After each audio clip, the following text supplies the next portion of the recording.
Hey everybody, it's Old School Nerd. Welcome in. It's Friday. It's July the 11th, 2025. Pretty epic week this week. Well, obviously because for all things that begin, everything must end. Today, for Tommy's cover, he's doing his cover of the first single that Ozzy Osbourne ever released as a solo artist from whenever he left Black Sabbath. 1980, Crazy Train from the Blizzard of Oz, our introduction to Ozzy as a member of the Golden Girls. You remember the haircut? I'm just saying. It looks like a crazy Texas grandmother haircut. That's, yeah. Still freaks me out. I remember seeing the video freaking out, but also introduces to Randy Rhoads, who of course we lost way too soon. So it's going to be interesting to see how Tommy tackles the iconic sound of Ozzy's voice and how his fingers bring back that amazing sound that, well, for a lot of people, the only two people to ever really play Crazy Train to its level are, of course, Randy Rhoads and Zakk Wylde. I mean, those are the people that think of that and think, okay, it's cool. Many people have played with Ozzy and have played that song with Ozzy, so there's a lot of people that are, of course, worthy to do so. But it's kind of iconic that Zakk Wylde was there to play that hook for Ozzy on his final performance. Okay, so farewell to the Oz. Good luck in your fight with Parkinson's and some of the other things you have going on. Of course, you're a very old man now. Tommy's still young, so he's going to take over this right here. At least from the Swedish perspective, he will. All right, are you guys ready? All right, here we go. Crazy Train.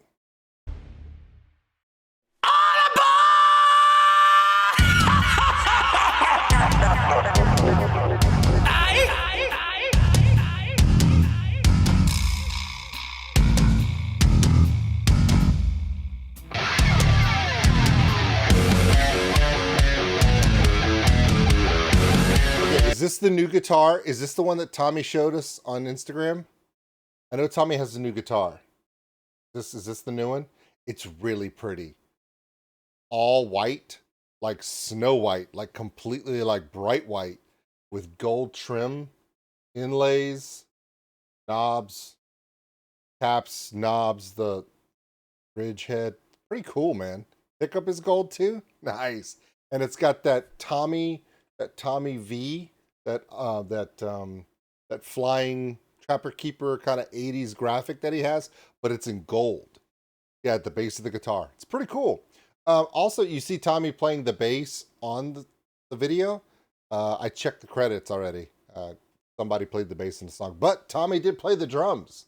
So, Tommy's almost a one-man show. Here we go. Keep going.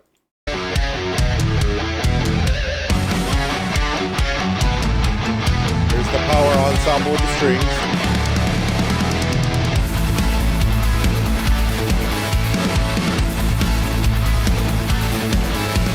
Crazy, but that's how it goes. Millions of people living as foes. Maybe it's not too late. La, la, la,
about to do the breakdown, which obviously there was one of the first breakdowns in a song that I can remember as a kid. That whole I think there's something wrong with me, right? Okay, Tommy's version of Crazy Train, of course, is gonna be a little different. Randy Rhoads and Zakk Wylde play a completely different type of guitar setup as far as the style of guitar, where the pickups are set up, and of course the effects.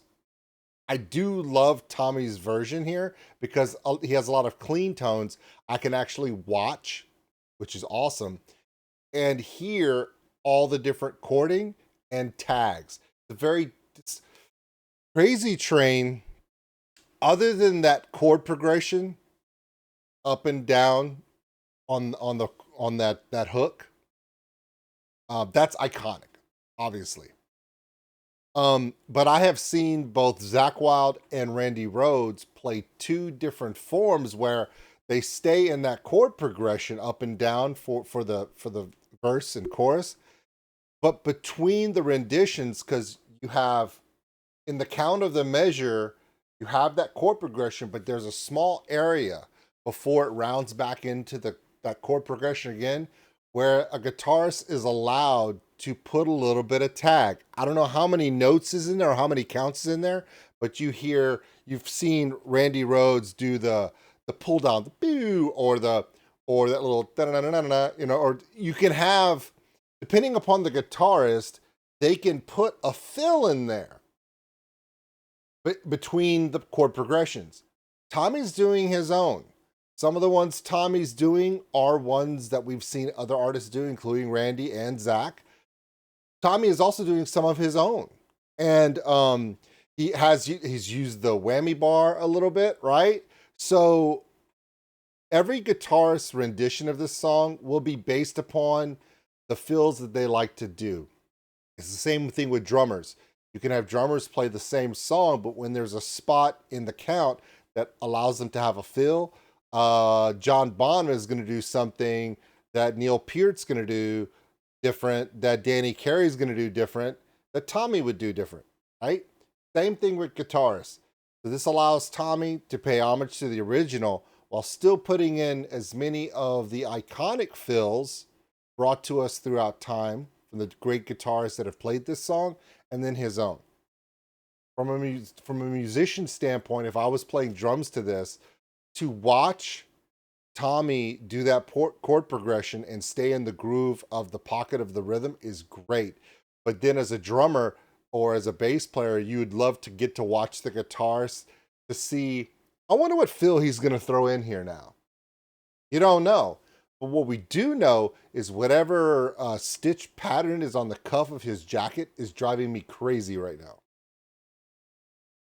You didn't expect me today to say that, did you? No, you did not. I just pulled that out of my head. It was fun. Keep going.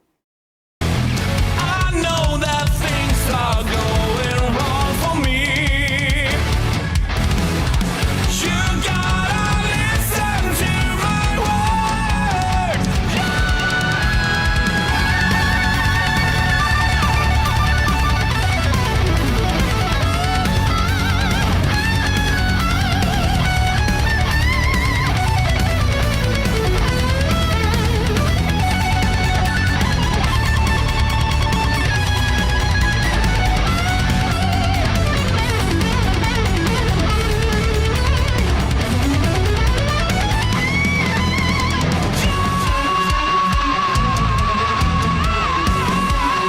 That's pretty cool.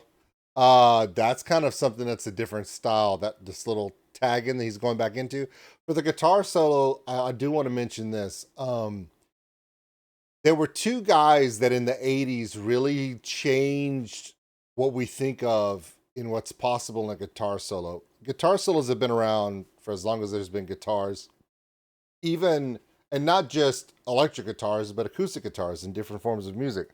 But the two trendsetters in the 80s were Randy Rhoads first, because he was doing that rapid tap, but instead of just staying on that one string and running up and down and getting people going, oh my God, he would walk up that fretboard to the different strings in the middle. And people were like, how did you only for to have people right after him go, okay, but did you see the Eddie Van Halen kid?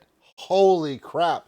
So at that time from 1978, and then you had, you started having, okay, so Randy Rhoads and Eddie Van Halen really started learning their craft as guitarists in 1978. And then in 1980, 81, 82, you start to see the rise of the epic guitar solo in a way that it had never been done before, which then led to so many amazing guitar solos of the 80s. And then when you get to the 90s, Dimebag Darrell comes in and he changes the game again because of his iconic sound. So we start to see trendsetters in guitar playing. And it goes all the way back to Les Paul. It goes all the way back to some of the greats. Even your blues guitarists like B.B. King and Eric Clapton, they have unique styles. And a guitarist, Tommy is a guitarist, just like he's a drummer, just like he's a vocalist, he's a musician. I think one of the things that we forget is Tommy does all these covers because he loves music. And he's not just doing covers of modern stuff.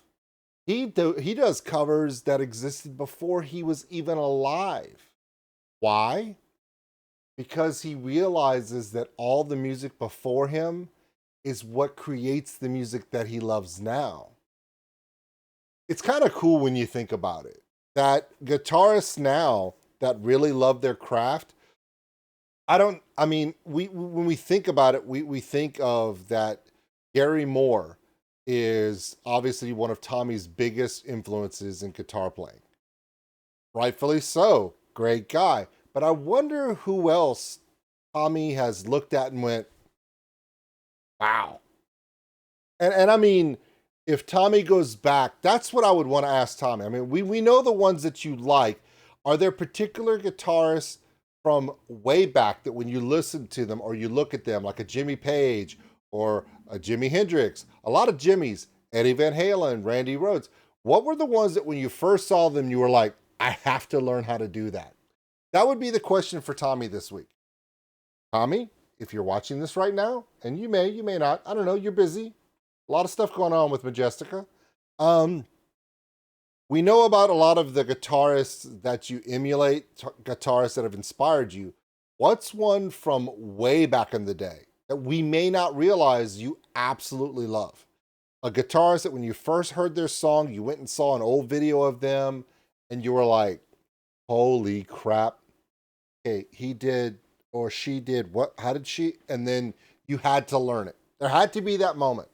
For me, I think the person that really changed my thought process for drums and percussion was Neil Peart. Because when he went from just straight track playing to a global sound, I gave up the kit. I literally gave up the kit and started playing djembe and cajon and bongos and congas. I started playing anything that wasn't traditional as soon as I saw Neil Peart go global. It was crazy. So there you go. That's what I want to know, Tommy. We know the ones that you know from when you were alive. We want to, and the ones now, we would love to know what was that one person that when you first saw them play it, you were like, I must learn to do that. I just want to know.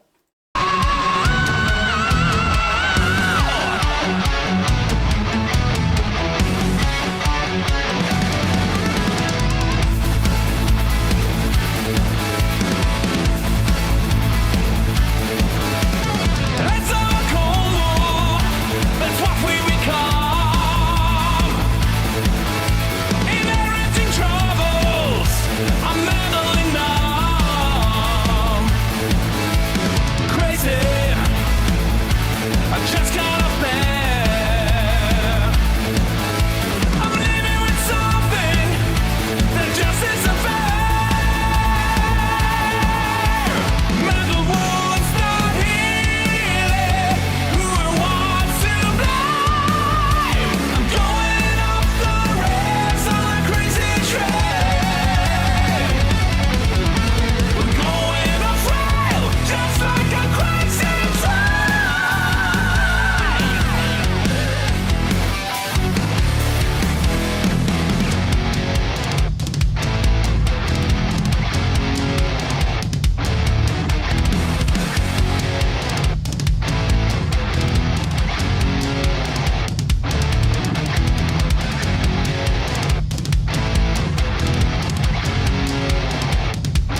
Yeah.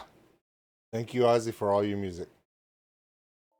All right, so I don't know what the Easter egg for Majestica was because I was too busy paying attention to the tribute and stuff, and I missed it. If you guys know what the Easter egg is, please put it in the comment below. Help me out because I'll never be able to figure it out because I'm kind of dumb. All right, there you go, Tommy, doing what Tommy does, paying homage to the greats as well as creating his own stuff. All right, so here's what you got to do. If you're here, you already know everything there is to know about Tommy. You don't come here because you're like, the guy with the beard and the Tommy J t-shirt, I want to check out what he's doing. No, you're here because you saw that Tommy Johansson's name was in the title. Good for you. So I need you to keep doing that. Keep checking out Tommy's channel. And of course, check out all of Tommy's projects, especially Majestica. Big year for them. We're so proud. All right. From crazy train to power train, Tommy's rolling. All right, everybody. To Ozzy Osbourne and his family. Thank you. Good luck. Please take care of yourself for once. For Tommy, same to you, buddy. Be safe out there. Tell the guys from Majestica we said hi. And with that, that's it. I'm out of here. We'll see you later. Thanks for watching, everybody. And if you enjoyed this video, give us a like. It really helps the channel grow. Also, if you want to subscribe, right over there. A big thank you to all my Patreons out there for everything you do. And if you want more content like this, check them out above. Remember, love one another, take care of each other. We're all stuck on this mud ball together. We'll see you later.